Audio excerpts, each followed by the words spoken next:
आज मुख्यमंत्री ज्यावेळेस राज्यपाल राधाकृष्णन साहेबांकडे ज्यावेळेस राजीनामा द्यायला गेले, अशी कुजबूज होती महाराष्ट्रामध्ये आणि माध्यमं ओरडून सांगत होती, की मुख्यमंत्री महोदय नाराज आहेत. मुख्यमंत्र्यांच्या मनात आहे परत एकदा कमीत कमी 1-2 वर्ष तरी मला अजून सत्तेचा वाटा मिळू द्या.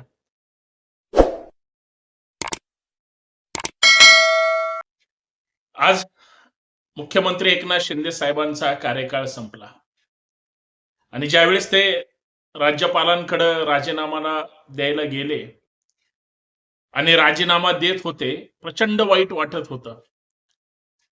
का वाईट वाटत होतं किंवा कशामुळे वाईट वाटत होतं हे शब्दात सांगू शकत नाही. परंतु शिंदे साहेबांच्या चेहऱ्यावर सुद्धा किंवा एकंदरीत मुख्यमंत्र्यांच्या किंवा एक नंबरच्या उपमुख्यमंत्र्यांच्या अर्थात देवाभाऊंच्या सगळ्यांच्या चेहऱ्यावर एक वेगळी शांतता जाणवत होती.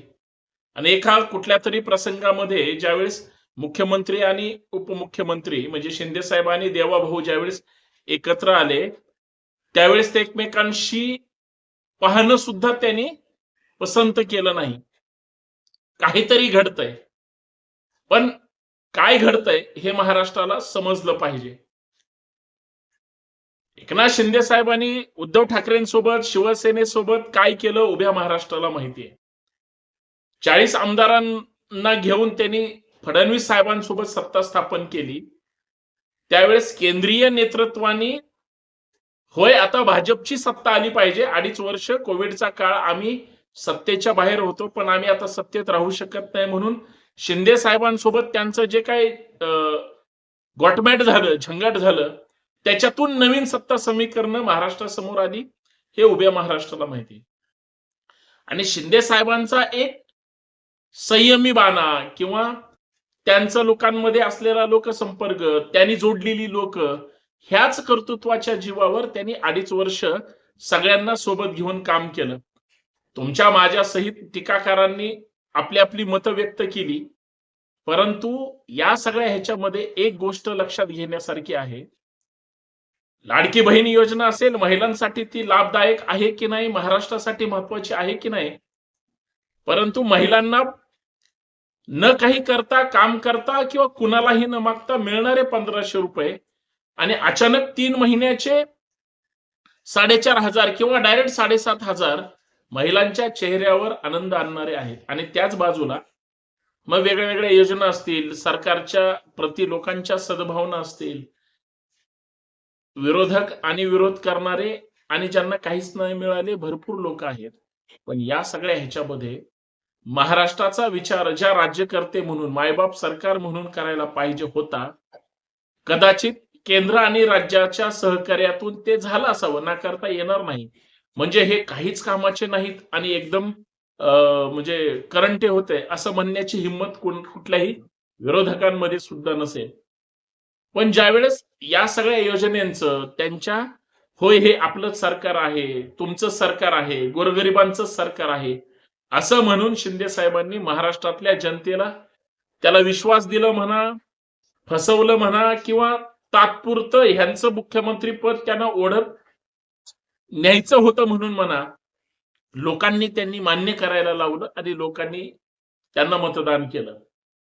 आता सत्तेमध्ये या सगळ्या योजनांचा जो काही गडबड घोटाळा आहे, विरोधकांचा तर बाजारच उठलेला आहे.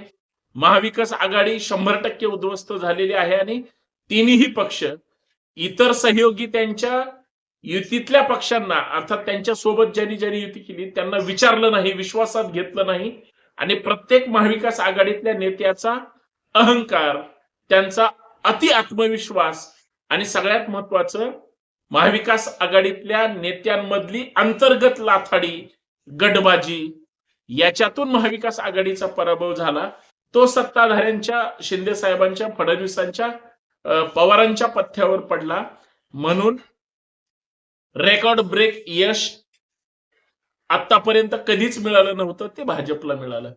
मग त्याच्यात भाजपच्या कार्यकर्त्यांचा, नेत्यांचा, पदाधिकाऱ्यांचा वाटा असू शकतो, पण काही ठिकाणी 288 मतदारसंघात दगड जरी भाजपने उभा केले असते तरी निवडून आले असते, हे नाकारता येणार नाही. कारण ईव्हीएम मध्ये जे काही गडबड झालेली आहे ते गुजरातहून आणलेलं ईव्हीएम मशीन आहे, ते अदानीच्या हितासाठी हजारो कोटीचा केलेला खेळ असेल, किंवा महाराष्ट्रातल्या लोकांची जी काही वेगळ्या वेगळ्या योजनांच्या प्रती असलेली समाज भावना असेल, ती त्या सगळ्या मशीन मधून त्या ठिकाणी दाखवली गेली.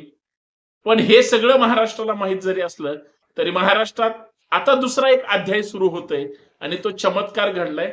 मित्रांनो, याच मुद्द्यावर मला चर्चा करायची. सर्वांना नमस्कार. जय जिजाऊ, जय शिवराय, जय महाराष्ट्र. मी संतोष शिंदे. या सामाजिक विचारपीठावर मनपूर्वक हार्दिक स्वागत.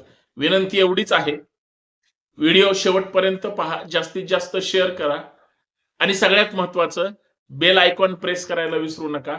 तुम्ही सबस्क्राईब केलं किंवा शेअर केलं तर आपले चांगले मुद्दा, खरा मुद्दा लोकांपर्यंत पोहोचू शकतो. लोक आपल्यासाठी वाट पाहत असतात. सबस्क्राईब केल्यानंतर आपल्याला नोटिफिकेशन येतं किंवा आपलं हे लाडकं युट्यूब चॅनल महाराष्ट्राच्या, राज्याच्या, देशाच्या कानाकोपऱ्यापर्यंत पोहोचतं. जगभरातून लोक पाहतात. हा एक आत्मिक आनंद आहे. महाराष्ट्राची राजकीय खबरबात, सामाजिक घडामोडी आणि चळवळीशी असलेलं नातं आपल्याला मजबूत करायचं. आज मुख्यमंत्री ज्यावेळेस राज्यपाल राधाकृष्णन साहेबांकडे ज्यावेळेस राजीनामा द्यायला गेले, अशी कुजबूज होती महाराष्ट्रामध्ये आणि माध्यम ओरडून सांगत होती की मुख्यमंत्री महोदय नाराज आहेत. मुख्यमंत्र्यांच्या मनात आहे परत एकदा कमीत कमी 1-2 वर्ष तरी मला अजून सत्तेचा वाटा मिळू द्या. ज्यावेळेस राजकीय घडामोडीवर चर्चा होईल त्यावेळेस दुसऱ्यांदा मी मुख्यमंत्री झालो हे कुठेतरी पुस्तकात छापू द्या.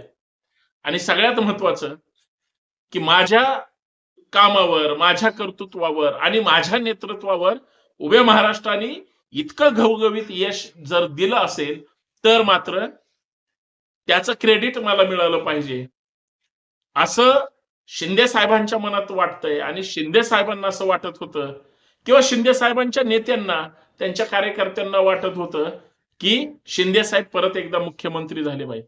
खरं तर मुख्यमंत्री व्हावं हे अजित पवारांच्या सुद्धा कार्यकर्त्यांना अजित पवारांप्रती वाटतं. अजित पवार आजही त्यांच्या कार्यकर्त्यांच्या मनातले मुख्यमंत्री आहेत, हेही नाकारता येत नाही. पण गेली 5 वर्ष देवेंद्र फडणवीस साहेबांचे, अर्थात आपल्या देवाभाऊंच्या कार्यकर्त्यांच्या मनात 105 आमदार घेऊन आणि काही अपक्षांना सोबत घेऊन देवाभाऊंचे कार्यकर्ते 5 वर्ष झालं देवाभाऊ मुख्यमंत्री व्हावेत म्हणून वाट पाहतात. हे विसरून चालणार नाही. आणि त्या देवाभाऊंच्या नेतृत्वावर उभ्या महाराष्ट्राने ईव्हीएमच्या माध्यमातून ते काय गडबड केली माहित नाही, परंतु जे यश मिळवलंय ते भाजपसाठी मोदींपेक्षा मोठी रेष ओढणं गरजेचं आहे. इतकं मोठं यश आहे. त्याचं कारण असं आहे की ज्यावेळेस प्रचंड मोठी मोदी लाट होती 2014 मध्ये, त्यावेळेस सुद्धा भाजपला तेवढं यश मिळालेलं नाही. फडणवीस लाट एवढी भयानक त्या ठिकाणी महाराष्ट्रात आली की जिथं विरोधकांचा सुपडा साफ झाला. हे मान्य करायची हिंमत तरी ठेवा. देवेंद्र फडणवीस चांगले आहेत, वाईट आहेत, त्यांचं राजकारण कसं आहे किंवा ते काय व्यूहरचना करतात, त्यांनी कुणाकुणाला सोबत घेतलंय, कुणाकुणाला त्यांनी काय काय पद दिलेत, याचा जर विचार केला तर सगळ्या जिल्ह्यातल्या सगळ्या प्रस्थापित नेत्यांच्या गुडबुक मध्ये फडणवीस आहेत आणि फडणवीसांच्या गुडबुक मध्ये सगळ्या पक्षांचे नेते. ते कसे गोळा केले हे सगळेच करतात, हे वेगळं सांगायची गरज नाही. पण आज फडणवीसांची जादू चालली हे महाराष्ट्राला मान्य तरी करावं लागेल. माझ्या मनामध्ये जसं काही मलाच वाटतं की आता महाविकास आघाडी सरकार आलं असतं तर चमत्कार झाला असता. याचा अर्थ युतीचं किंवा फडणवीसांचं उद्या सरकार येणार आहे, मुख्यमंत्री ते होणार आहे, आता जग बुडणार आहे, असं काय होणार आहे का? असं काही नाही. एक हारे आहे तर दुसरा नारे आहे. एकाच नाण्याच्या दोन्ही बाजूने सामान्य माणसापैकी कोण आमदार झालं का, मुख्यमंत्री होणार आहे का? किंवा एकनाथ मामा, देवाभाऊ किंवा दादा, ह्या कुणाची तरी हिंमत आहे का की राज्याला पहिली महिला मुख्यमंत्री देण्याची? महाराष्ट्र जर आपण म्हणत असू जिजाऊ सावित्री अहिल्या रमाईच आहे, तर त्यांच्या विचारांची कर्तृत्ववान महिला आमदार म्हणून निवडून आलेली नाही का? बिलकुल आली. मग महिला मुख्यमंत्री होऊन जाऊ द्या ना, करून टाका. कुणाच्यात हिंमत आहे का? तर या सगळ्यांचा विचार करता राजीनामा देत असताना मला एकनाथ शिंदे साहेबांचं फार वाईट वाटत होतं. हे मला या माध्यमातून मांडायचं होतं. कारण त्यांना किंवा त्यांच्या कार्यकर्त्यांना किंवा काही महाराष्ट्रातल्या नेत्यांना कुठल्याही पक्षाच्या असू द्या, वाईट वाटणं साहजिक आहे. ज्यांच्या चेहऱ्यावर निवडणूक लढवली गेली त्यांना परत रिपीट संधी देणं ही नैतिक जबाबदारी आहे. बाकी काळजी व मुख्यमंत्र्यांना शुभेच्छा. धन्यवाद.